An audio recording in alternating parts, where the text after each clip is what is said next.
some point the evaluation changed to a table-based win in the move list, which is fascinating. But I agree with Amon. I don't think Magnus would have ever looked at that position. I think he just did what Magnus Carlsen does, which is find the best chess moves on his own.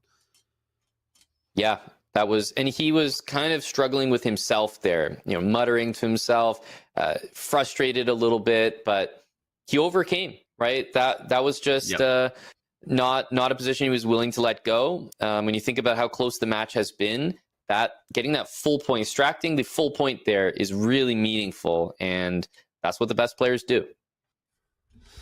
Yeah, he figured that out. It's so funny in games like that. Like the chess player in me wants to go back and just analyze that whole game and not just see exactly what the table base suggests as the most accurate, but okay. We don't have the time. We don't have the time to do that as commentators. We are on to the next battle, and Magnus Carlsen has a 2-game lead. He has a 2-game lead, and he's playing, for all intents and purposes, the French, which is a little bit surprising, but clearly we're still in the testing phase of openings and different positions.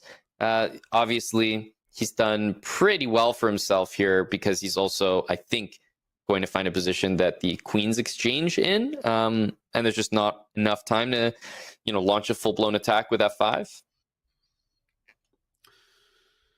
Yeah, and if the queens come off the board, you're always in a better spot as black in these positions where you lack the space. I think it's solid enough, and that b4 pawn is actually pretty good. Keeps the c pawn backward, and with development, you might even bring some pieces to the c file. So I think Magnus is okay in this French.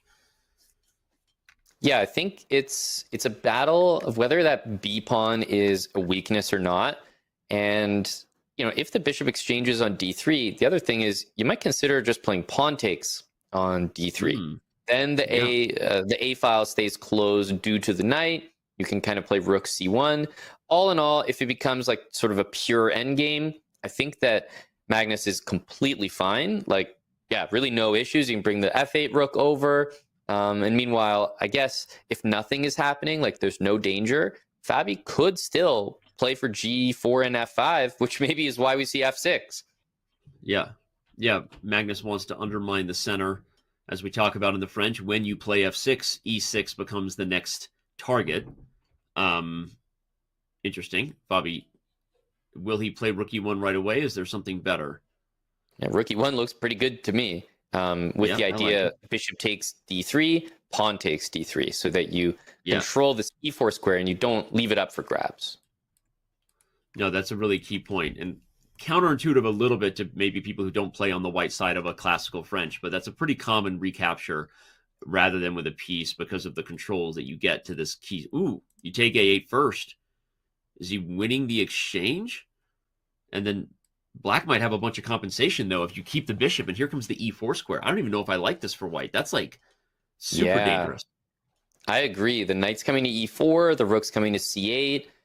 There's a lot of great compensation here. So not sure if something like that is worth it, especially when, you think about pawn takes on d3. The reason he didn't like it there is because he'd already played knight b6. So it would have allowed rook down to a2, and that was not part of his agreement, right? He played this to win the exchange, so let's see how he does.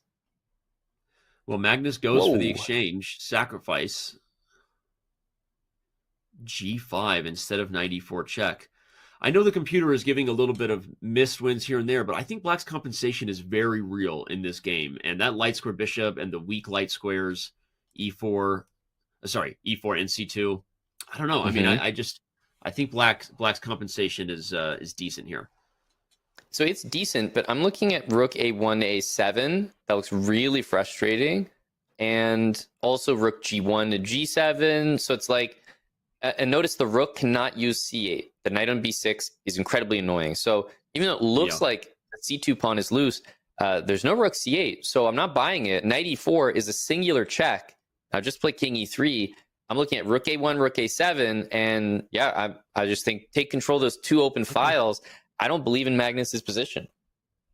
Okay, all right. Hey, I love learning lessons courtesy of my grandmaster commentary partner. That's interesting, and I will also say this, as you described that, just how key the actual placements of the pieces are right here, right now. you start to realize this is one of those positions Fabi really likes, right? We talked about the one earlier where he defended against Magnus as compensation, finding accurate and technical moves is kind of his wheelhouse. Now that I hear your analysis, I see Rook A7 coming. It makes more sense to me that, yeah, this might be an exchange that Fabi can convert. Yeah, you can play, Bishop F8. Worst case, I can play Rook A7, right? And look for like a trade there. I do think that, the engine is probably going to sit there and say, oh yeah, we had better, Bishop E5, let's play for the checkmate. But so human to just get pieces off the board. So I fully understand Rook A7. The knight can slide back like Knight C6, maybe into E5, also hitting B4. But you have to watch out for that C pawn. It's the only thing holding together all of your pawns, right? You lose C2, you lose B3, and it's much harder to win. Yeah, Magnus going to play a little tickle on that idea. Ooh, now he wants the bishop pair. Although I think white probably still winning even if you go for this, but it's definitely something to call out. There was a fork on E2, so Fabi defends it the other way instead of taking. Yeah, I've seen a lot of, Magnus kind of talking to himself this match, just expressing that frustration. Don't always see that from him. He knows this has not been his absolute best today, but we also know his something a bit short of his best is usually still enough. Yeah, it's true. Not the best chess is still usually enough good chess from Magnus Carlsen. And he's making Fabi work here. Again, if mutual time scrambles ensue, still anybody's game. Okay, now Rook A7 and Rook F7 is mate. So Magnus better watch out for that sort of swing. This could end the game here very quickly.